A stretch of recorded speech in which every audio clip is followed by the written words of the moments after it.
Después de un contundente fracaso con Capitán América 4, Disney finalmente parece estar llegando a buen puerto con su siguiente apuesta al universo cinematográfico de Marvel. En este caso, los Thunderbolts toma su nombre de un título publicado originalmente en los años 90, en un contexto donde la gran mayoría de los principales héroes se habían sacrificado venciendo al gran malo de turno, y donde un grupo de villanos de segunda línea veía una oportunidad encarnando en secreto a una nueva generación de héroes quienes pensaban primero ganarse el visto bueno de la sociedad para después hacer un golpe de estado mundial en secreto. Este nombre fue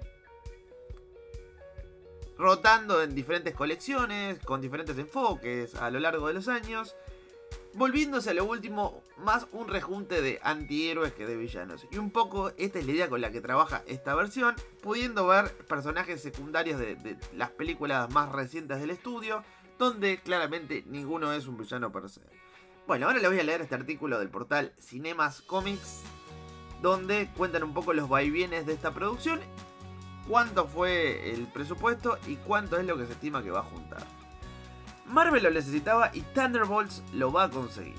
El nuevo estreno de la saga llega con fuerza a los cines y superará todas las expectativas iniciales en taquilla, marcando un inicio prometedor para una película que muchos veían como una apuesta arriesgada dentro de la fase 5. Así que la fase 4 y la fase 5 fueron recontra irregulares, muy llenas de fracasos o de películas que quizás fueron rentables pero que fueron muy mal recibidas por el público, lo que hace que por ahí esa película no dio pérdida pero cortó una franquicia. Las estimaciones iniciales para Thunderbolts apuntaban a un estreno doméstico, es decir, Estados Unidos y Canadá, entre los 63 y los 73 millones de dólares. Sin embargo, según The Hollywood Reporter, una de las voces oficiales de la industria, las cifras actuales ya indican que la película está en camino de alcanzar entre 70 y 75 solo en Estados Unidos. A nivel mundial se proyecta que supere los 175 millones de dólares durante su primer fin de semana, una cifra impresionante considerando que su presupuesto de producción fue de 180 millones, sin contar marketing. Bueno, como siempre de acá sacamos un cálculo muy sencillo, que es que para que la película dé ganancia, o sea, que justifique el hecho de haberse realizado, tiene que recaudar 3 veces lo que costó hacerla. Por lo tanto, si salió 180 millones, para dar plata tendría que recaudar 540, lo cual no parece un número imposible. De hecho, es muy probable que lo supere. ¿Y esto por qué es? Bueno, porque este presupuesto no tiene en cuenta lo que se queda del cine de cada reproducción y lo que la empresa gasta en publicidad para que la gente vaya a verla.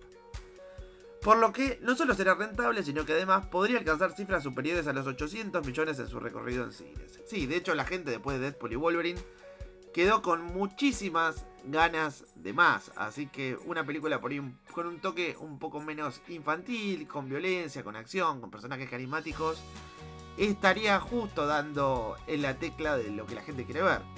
Por el contrario quizá de Capitán América 4, que presentó un protagonista bastante soso, a quien, en mi muy humilde opinión, le queda grandísimo el legado de Steve Rogers, y sumado también a villanos que por ahí no tampoco convocaban demasiado. Quizás lo mejor fue el Hulk rojo, que era algo que se esperaba de hace muchos años, pero ni bien se filtró que iba a aparecer en los últimos 5 minutos de la película, la gente como que dijo, esto no me interesa. Y así fue. Quizás hubo así unas primeras personas que la fueron a ver, pero ya para sus conocidos, amigos, familiares, compañeros de trabajo, no se las vendieron como la gran cosa. Y bueno, y así se fue quedando. Es una película que se quedó sin piernas. En este caso, según las proyecciones por lo menos, que también se apoyan en que tuvo muy buenas críticas, cosa que no le está pasando a Marvel últimamente, podría tener unas piernas largas. Dice, bueno, aunque para saber los datos exactos aún tendremos que esperar unos meses, sí, por supuesto. Aunque este porcentaje podría fluctuar en los próximos días, descendidos de un 93% inicial, la tendencia es positiva. Acá están hablando del 88% de aprobación que tienen Rotten Tomatoes, portal que no es muy confiable, la verdad. Le han puesto puntajes altísimos a porquerías como She-Hulk o Miss Marvel, o sea que a partir de ahí no les creemos, pero seguramente quede por arriba del 80, lo cual es bueno. Las primeras reacciones destacan que a pesar de sus tonos oscuros y temáticas adultas, lo cual me gusta, La película resulta ser un gran entretenimiento para el público general, especialmente por la química de su reparto y la exploración emocional de sus protagonistas. Y no pedimos más, por lo que cumple con lo que promete. Sí, de hecho, la verdad que los tres, sobre todo ellos dos, son buenos actores. Eso, bueno, quizás no sea el punto fundamental, pero tiene mucho que ver. Si fue un fracaso, quizás la película donde ellos más destacaron fue por muchos factores que son ajenos a la película, aunque la película fue poca cosa. Hablando puntualmente de Viuda Negra, esa película tomó el costo de un capricho que tuvo Marvel o Kevin Feige o no sé quién mierda, de meter a Capitana Marvel sí o sí antes de Endgame. O sea, que un personaje que salió del culo principalmente tuviera algún tipo de rol en el desenlace de toda una saga, una estupidez absoluta. Ese slot era justamente para Viuda Negra, pero ¿qué pasó por esos años? A ver, hagamos un poco de arqueología.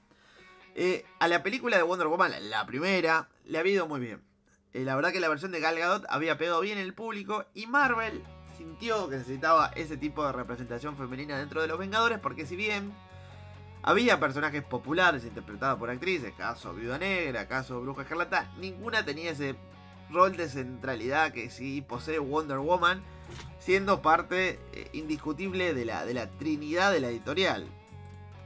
Por lo tanto, haciendo una especie de trabajo bastante pobre, pensaron que en nivel de poder, en historia, lore y andás a ver en qué más, Capitán Marvel de Carol Danvers, antes Miss Marvel, era el personaje que era justo para ocupar ese espacio. Y también hay que tener en cuenta que por esos años Brie Larson había ganado un Oscar por la película The Room, si no me equivoco. Así que bueno, era medio como una conjunción al éxito. ¿Qué pasa? Se juntaron varias cosas. Primero que la actriz empezó a hacer un montón de declaraciones que la hundieron ante los ojos de los consumidores. O sea, básicamente empezó a atacar consumidores, cosa que se volvería muy común en ese periodo. Y que por suerte hoy en día ya parece estarse terminando, encontrando algún casito así aislado. Pero bueno, se volvió a entender que uno tiene que cuidar al que paga. Digo, vos vas a cualquier negocio de lo que sea y no van a andar insultando al cliente. Bueno, acá es igual. O sea, básicamente, te guste o no, quien te iba a pagar la entrada era quien le gusta el público de superhéroes. Si vos querés otro tipo de público, anda a hacer otro tipo de cine. Eso fue una cosa. Y otra cosa fue que, bueno, este personaje lo metieron a la fuerza, Capitana Marvel, que los poderes están muy mal trabajados. De hecho, quien sepa un poquito de cómics sabrá que sus poderes derivan del Capitán Marvel original. Y de hecho, ella por mucho tiempo fue vengadora como Marvel y después finalmente toma ese rol después del periodo de Avengers contra X-Men. Pero bueno, eso ya es para hablar en otra sección. Cuestión entonces que ese slot, orgánicamente, le pertenecía a Viuda Negra, quien sí se había ganado ese lugar, quien sí había participado en los hechos más trascendentes y que de hecho en Endgame fallece. Por lo tanto, ese era el punto justo, porque como quedó demostrado por los resultados, hacer una película sobre un personaje que ya murió despierta cero interés en el público. Por otro lado, también hay que tener en cuenta que se estrenó en el contexto de pandemia y hubo todo un tema con el streaming de Disney Plus, que necesitaban producciones urgentes, y entonces como que te la cobraban aparte, y también hubo problemas con la actriz, porque ella se llevaba una parte de las regalías, pero de lo de Disney Plus no le pagaba nada, y bueno, todo como que confluyó para que la película fracasara. En lo personal no es una película espantosa, pero tampoco es que recuerda a las mejores épocas del estudio. Así que bueno, en algún punto creo que esta quizás sea una redención para estos personajes que no han sabido brillar. Y en el caso particular del Soldado del Invierno, mi último recuerdo es esa espantosa serie con Falcon que jamás voy a volver a ver en toda mi vida. Así que ojalá acá finalmente pueda tomar un rol un poco más protagónico, o mejor construido, con mejores guiones. Bueno, restará ver cuál es el comportamiento de esta película las próximas semanas. En lo personal, yo creo que sí, que le va a ir bien, que las proyecciones van a ser correctas. Puede que supere los 1.000 millones y en boca acompaña. Pero bueno, como comúnmente se dice, el tiempo nos dará la razón o no. Ahora les toca a ustedes comentar. Y ya saben, si les gustó el video, déjenme un like. Y si da la casualidad de que es tu primer video en Papelopoulos, te voy a invitar a que te suscribas para más videos por el estilo. Hasta la próxima.